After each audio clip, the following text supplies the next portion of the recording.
Hello, আসসালামু আলাইকুম guys. আশা করি সবাই ভালো আছেন। তো এখানে ভাইকে পাইছি ওনাদের জায়গার বাউন্ডারি কি এখানে এটা ফুলকপি না ভাই? এটা ফুলকপি বাগান। ফুলকপির পাশাপাশি দেখতে পাচ্ছেন যে কলা গাছের চারা রোপণ করা হয়েছে। দেখতে সম্ভবত সাগর কলা বলে, তাই না?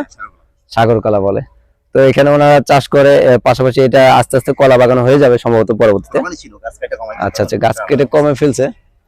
তো এখানে পাশাপাশি বাউন্ডারি একদম কোনায়, এটা তো আর কাটা যাবে না, এটা বড় হবে, ফল দিবে, এই জন্য ভাই জায়গাটা নির্ধারিত করে কোনায় নিয়ে আসছে আর কি।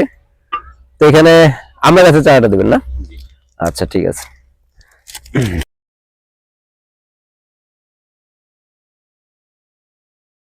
তো ভাই আপনি এখন মানে কি কৃষিতে আছেন না?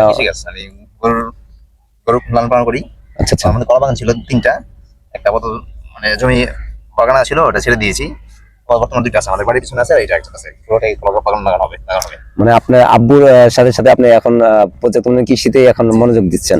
আচ্ছা, পড়ালেখা তো মনে হয় এখন আপাতত বন্ধ না ভাই? ঠিক আছে, নেক্সট টাইম আপনি একটু পানি দিয়ে দিন, কারণ এটা তো আপনাদের বলতে হয় না, কারণ আপনাদের গাছের প্রতি অনেক। আচ্ছা আচ্ছা আচ্ছা, হ্যাঁ, যাতে রোদটা একটু পায়। বুঝতে পারছি। প্রায় 4-5 বছর ধরে আপনাদের মনে হয় এখানে যে কলাগুলো হয় এগুলো তো মনে হয় সম্ভবত বাজার বিক্রি করা হয় না?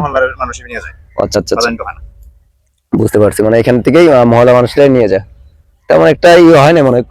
কারণ এটা হইতে আরো কতদিন সময় লাগতে পারে? হয়তো 6 মাস লাগবে।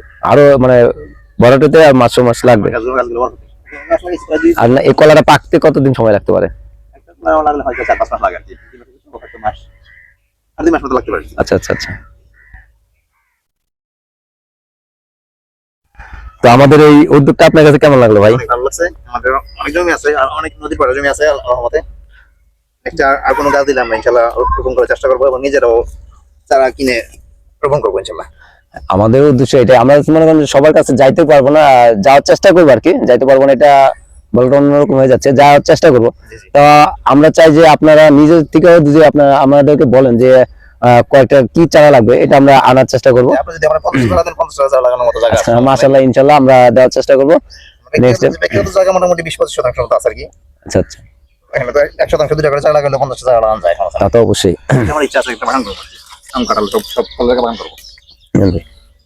এখানে একটা কাঁঠাল গাছ লাগাইছিলাম নিজে, আর প্রথম ছিল 2 টাকা কাঁঠাল, এত বড়। তারপরে একবারে 60-70 মধ্যে ছিল, পরে ঝড়ে গাছটা পড়ে গেছিল।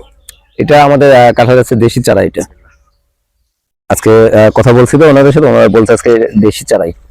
তো ইনশাল্লাহ আশা করি হবে, কারণ এখানে তো আপনার। আর এখানে পানির দান কিভাবে? আমরা এই পাশে থেকে দেই, মানে মেশিন মোটর দিয়ে নাকি? মাল দিয়ে দিই, অথবা বেশি পানি লাগলে মোটর দিয়ে দিই। বুঝতে পারছি। কারণ এখানে তো গ্রাম অঞ্চলের মধ্যে, কিন্তু গ্রাম অঞ্চলে পাম্প সিস্টেম থাকে, আপনাদের এখানে পাম্প নাই, মোটর থেকেই। মোটর থেকে বেশি যখন কৃষি জমি হলে তখন নদী থেকে দেওয়া লাগে। আচ্ছা আচ্ছা, মানে নদী থেকে মোটর সেট করে নিয়ে এসে পানি। ঠিক আছে, ইচ্ছা আছে এখানে পুরোটা বাগান করবো। আসসালামু আলাইকুম। ইনশাআল্লাহ দোয়া করি, আশা করি যে চারা দুটা বড় হোক এবং ফল দেখ, ফুল দেখ, অক্সিজেন দেখ। আমরা চেষ্টা করবো আরো ওনাকে গাছ দেওয়ার জন্য। তো ভাই, আমাদের উদ্দেশ্য গাছ লাগান, পরিবেশ বাঁচান। এই উদ্দেশ্যটা আপনার কাছে মানে মোটামুটি কেমন লাগলো যে আমাদের এই টার্গেটটা? ঠিক আছে, যারা বুঝে তারাই করে। ঠিক আছে। এই যে যেরকম আপনাদের গাছের প্রতি মায়া বা ভালোবাসা আছে, এটা অনেকের প্রতি থাকে, কিন্তু ওনারা সময় পায় না। ঠিক আছে, তো আমাদের উদ্দেশ্য একটাই ভাই, গাছ লাগান, পরিবেশ বাঁচান। ভাইয়ের এখানে 2টি গাছ দিয়ে গেলাম। ওকে, তাহলে খোদা হাফেজ।